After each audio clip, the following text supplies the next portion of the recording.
Pada akhir abad ke-18, Prancis merupakan salah satu kerajaan paling kuat di Eropa. Namun, di balik keistimewaan istana, sebagian besar rakyat hidup dalam kemiskinan dan ketidakadilan.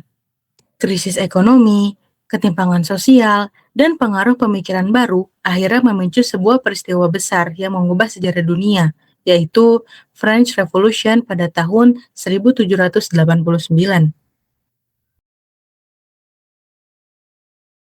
Sebagian besar penyebab terjadinya revolusi Prancis diakibatkan oleh ketidaksetaraan ekonomi dan status sosial yang dibagi menjadi tiga, atau disebut juga sebagai General Estes, pendeta sebagai Estes pertama, bangsawan kedua, dan rakyat biasa pada Estes terbawah, serta sistem politik yang menganut sistem monarki, dan diperparah dengan adanya aturan yang dibuat oleh rezim lama yang berdasarkan status sosial masyarakat pada saat itu.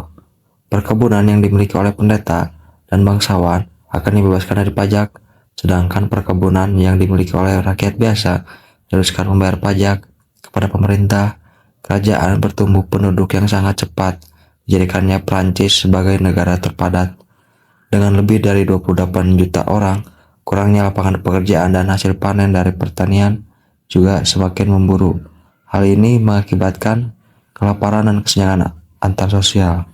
King Louis XVI yang menjadi raja dinilai tidak cakap dalam kepemimpinannya serta pelin-pelan dalam mengambil keputusan.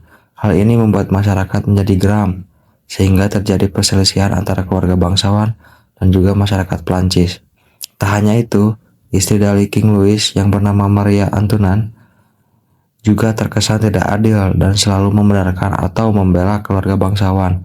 Dan juga tidak hanya itu, kesulitan ekonomi yang diakibatkan oleh peperangan Prancis dalam membantu Amerika ternyata meninggalkan begitu banyak hutang bagi Prancis. Berkembangnya paham Al-Clarung dan dengan slogan seperti Daude yang berarti berani berpikir sendiri pada masa Enlightenment di Eropa, dan adanya sentimen-sentimen radikal terhadap kekuasaan yang absolut menjadi pemicu terjadinya revolusi Prancis. Faktor selanjutnya adalah pengaruh pemikiran pencerahan. Para filsuf seperti Jean-Jacques Rousseau, Voltaire, dan Montesquieu menyebarkan ide bahwa kekuasaan tidak seharusnya berada sepenuhnya di tangan raja. Mereka menekankan pentingnya kebebasan, kesetaraan, dan pemerintah yang mewakili rakyat. Ide-ide ini membuat masyarakat mulai mempertanyakan sistem kerajaan yang absolut yang telah berlangsung berabad-abad.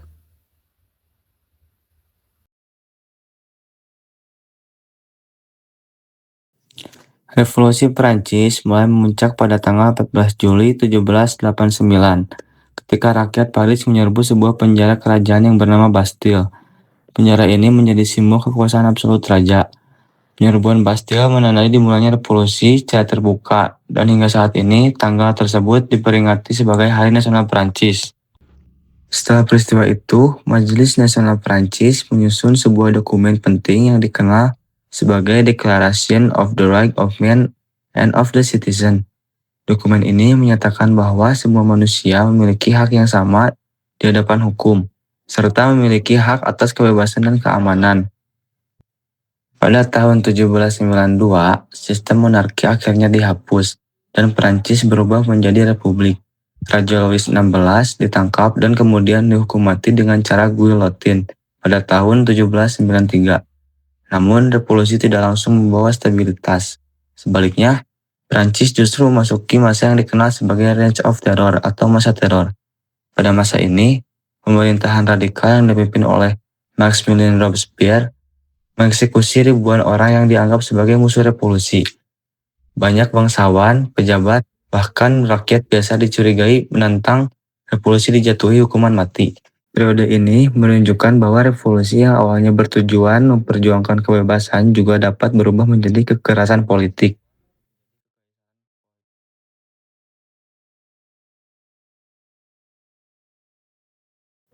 Peristiwa Revolusi Perancis tidak hanya mengubah sistem pemerintahan di Perancis, tetapi juga memberikan dampak besar bagi berbagai negara di Eropa. Dampak tersebut dapat dilihat dalam beberapa bidang, yaitu di bidang politik, di bidang sosial, dan juga di bidang ekonomi. Yang pertama, dampak politik. Salah satu dampak paling besar dari revolusi Perancis adalah perubahan dalam sistem politik di Eropa. Sebelum revolusi, banyak negara di Eropa dipimpin oleh raja dengan kekuasaan absolut. Namun setelah revolusi Perancis, gagasan bahwa kekuasaan seharusnya berasal dari rakyat mulai menyebar. Ide tentang kebebasan, kesetaraan, dan hak warga negara mulai memengaruhi berbagai gerakan politik di Eropa. Dampak selanjutnya adalah runtuhnya sistem feodalisme di berbagai wilayah Eropa. Sistem feodal yang memberikan banyak hak istimewa kepada bangsawan mulai dipertanyakan. Revolusi menunjukkan bahwa masyarakat dapat menentang ketidakadilan sosial dan menuntut sistem yang lebih setara. Selain itu, revolusi juga memicu kekhawatiran di kalangan kerajaan-kerajaan Eropa. Mereka takut bahwa gerakan revolusi akan menyebar ke negara mereka. Akhirnya, beberapa negara membentuk koalisi untuk melawan Perancis. Konflik ini kemudian berkembang menjadi perang besar dan akhirnya membuka jalan bagi munculnya kekuasaan Napoleon Bonaparte. Yang kedua, dampak sosial. Revolusi Perancis juga membawa perubahan besar dalam struktur sosial masyarakat. Sebelum revolusi, masyarakat Eropa masih banyak dipengaruhi oleh sistem feodal yang memberikan hak istimewa kepada kaum bangsawan dan juga gereja.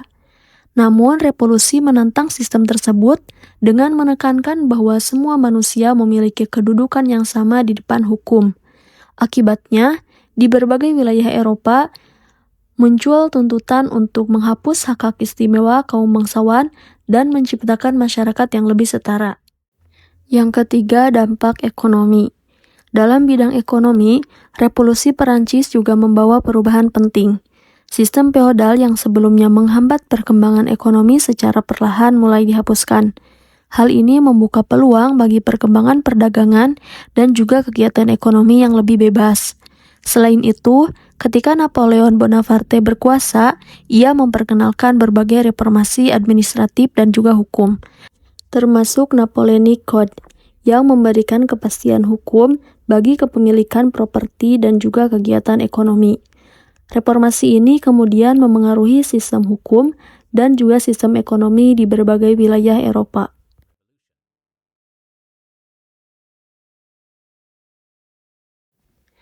Di tengah ketidakstabilan politik setelah revolusi, muncul seorang jenderal muda yang sangat berbakat, yaitu Napoleon Bonaparte. Napoleon dikenal sebagai pemimpin militer yang cerdas dan memiliki ambisi besar. Pada tahun 1799, ia mengambil alih kekuasaan melalui sebuah kudeta yang dikenal sebagai Coup of 18 Brumaire. Setelah itu, Napoleon menjadi pemimpin Prancis dan secara bertahap memusatkan kekuasaan di tangannya. Pada tahun 1804, Napoleon bahkan menobatkan dirinya sebagai Kaisar Prancis. Meskipun berkuasa secara otoriter, Napoleon juga melakukan berbagai reformasi penting. Salah satu warisan terbesarnya adalah sistem hukum yang disebut Napoleonic Code. Kode hukum ini menegaskan prinsip kesetaraan di depan hukum, perlindungan hak milik, dan juga sistem hukum yang lebih terstruktur. Pengaruh Napoleonic Code sangatlah besar dan bahkan menjadi dasar bagi banyak sistem hukum modern di berbagai negara. Selain melakukan reformasi, Napoleon juga melakukan ekspansi militer besar-besaran yang dikenal sebagai Napoleonic Wars. Melalui perang ini, Prancis berhasil menguasai sebagian besar wilayah Eropa. Namun, ambisi Napoleon akhirnya membawa kepada sebuah kehancuran. Setelah serangkaian kekalahan militer, ia akhirnya dikalahkan oleh koalisi negara-negara di Eropa dalam Battle of Waterloo pada tahun 1815. Kekalahan ini menandai berakhirnya kekuasaan Napoleon dan era dominasi Prancis di Eropa. Dengan demikian, revolusi Perancis tidak hanya mengubah sistem pemerintahan di Perancis, tetapi juga membawa perubahan besar bagi perkembangan politik dan pemikiran di Eropa. Revolusi ini memperkenalkan gagasan bahwa kekuasaan tidak hanya milik raja, tetapi juga berasal dari rakyat. Semangat revolusi tersebut kemudian dirangkum dalam semboyan yang terkenal, yaitu Liberté, Égalité, Fraternité, yang berarti kebebasan, kesetaraan, dan persaudaraan. Hingga saat ini, semboyan tersebut tetap menjadi simbol perjuangan masyarakat untuk menciptakan kehidupan yang lebih adil dan setara. Dan dari masa revolusi inilah muncul Napoleon Bonaparte yang melalui kebijakan dan peperangannya turut membentuk tatanan baru di Eropa.